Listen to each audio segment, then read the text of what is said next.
President Rodrigo Duterte admits his daughter, Davao City Mayor Inday Sara, maneuvered the removal of former House Speaker Pantaleon Alvarez. Meanwhile, the president says he does not want political dynasty, but he cannot do away with it in Davao City. President Rodrigo Duterte became candid on how former Speaker Pantaleon Alvarez lost his speakership to former President and now Pampanga Representative Gloria Arroyo. He admitted that his daughter, Davao City Mayor Inday Sara, can oust a House Speaker aside from mauling a sheriff in Davao.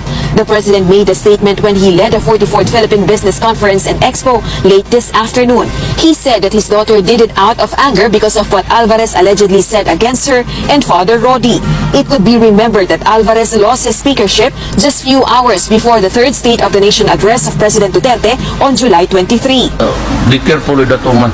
She can oust even a speaker. She operated in Davao. Babae ito ha. She operated in Davao as mayor. Tira mo nangyari sa Congress. O, natanggal si... Mga guys, confirm. Kaya naman pala galit na galit itong si Saramao kay Speaker Martin Romualdez kasi hindi natuloy ang kanilang pinaplano kay Speaker na pabagsakin, na alisin sa speakership at ipalit si Gloria Macapagal Arroyo. Diba? Yan yung nag-leak, mga kaibigan. Kasi nga, yung mga kinausap ni GMA ay lumapit kay Speaker at nagsumbong na sila ay kinakausap kasi ang plano, mga kaibigan, ay tanggalin sa speakership si Speaker Martin Romualdez nang sa ganon ay maipa-impeach nila si PBBM. Yun naman pala, kaya pala galit na galit ang Vice President. At yun na, doon nag-umpisa na tinawag niya itong tambaloslos. At doon na nag-umpisa rin ang mga DD sheets na inaatake na nila sa Speaker Martin everyday at tinatawag nilang tambaloslos. Dahil doon, ba? Kasi nga, naunsya ang kanilang balak na patalsikin sa speakership si Speaker Martin Romualdez para nang sa ganun, mapa-impeach nila ang ating Pangulo at mailuklok nila si Saramao. Failure, total failure ang kanilang plano. Kung noon umubra ang ginawa ni Saramao na pagpapatalsik kay Alvarez at inilagay si Gloria Macapagal Arroyo, kung noon nangyari yon, mga kaibigan, ngayon nag-fail sila dahil magaling ang pamunuan ni Speaker Martin Romualdez. Kaya naman ang mga kongresista loyal din sa kanyang pamunuan kasi magaling kasi siya mag-handle ng House of Representatives. Diba? Kaya yan, mga kaibigan, mula noon, hate na ni Saramao si Speaker Martin. At talaga namang, pag nakikita niya si Speaker Martin, pag nakikita niya si Speaker, ay halos ayaw niyang tingnan. Sobrang hate siya. Diba? So, makes sense. Ito rin ang dahilan kung bakit hindi pwedeng maging Pangulo ng Pilipinas ang ganyang klaseng tao na ginagamit ang kanyang power. Diba? Nakakatakot yan. Oh. Niruin mo kapag nagkaroon ka ng ganitong klaseng Pangulo, parang yung tatay niya lang. Diba? Pag merong mga kagalit, patatansikin. Pag may kagalit, ipapatumba. Diba? So, parang lumalabas na parang tatay niya lang. Trapo. Diba? So, sino bang boboto sa ganyang klaseng politiko? Wala. Ang boboto dyan, yung mga DD sheets.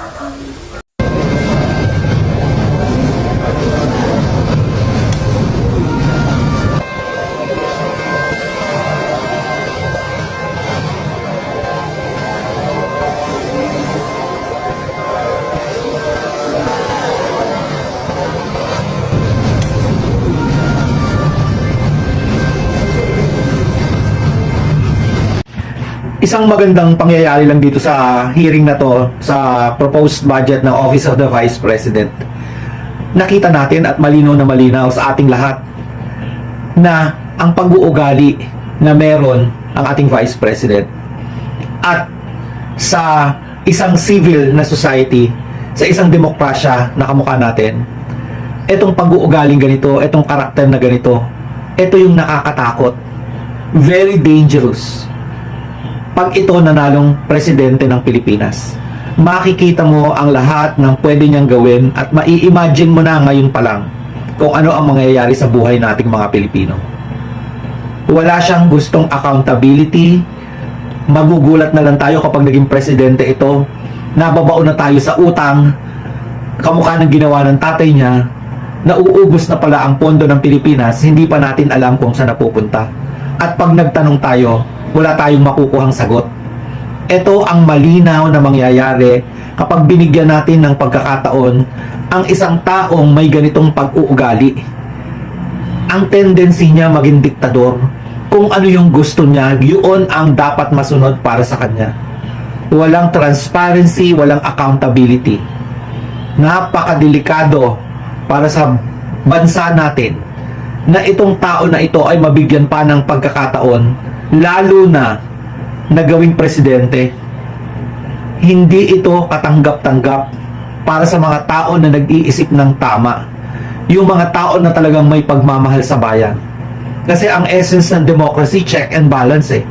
Yung ginagawa ng executive, chine-check ng legislative, kinokorek ng judiciary, para lahat nagpa-function ng kung paano sila finormulate, kung paano din-develop ang bawat isang ahensya, bawat isang branch. Hindi po pwede yung ganito na hinihingi mo o humingi ka ng pondo ng taong bayan nang hinihingan ka ng paliwanag kung saan mo dinala, wala kang masabi. Dinedeflect mo yung tanong, yung issue, para hindi ka mahuli.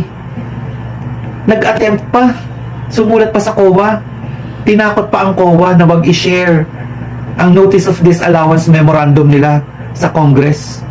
Gusto pang itago yung mga maanumalyang transactions na ginawa dyan sa 125 million. Sinong matinong Pilipino ang nais o ang gusto na ganitong klase ng presidente magkaroon tayo?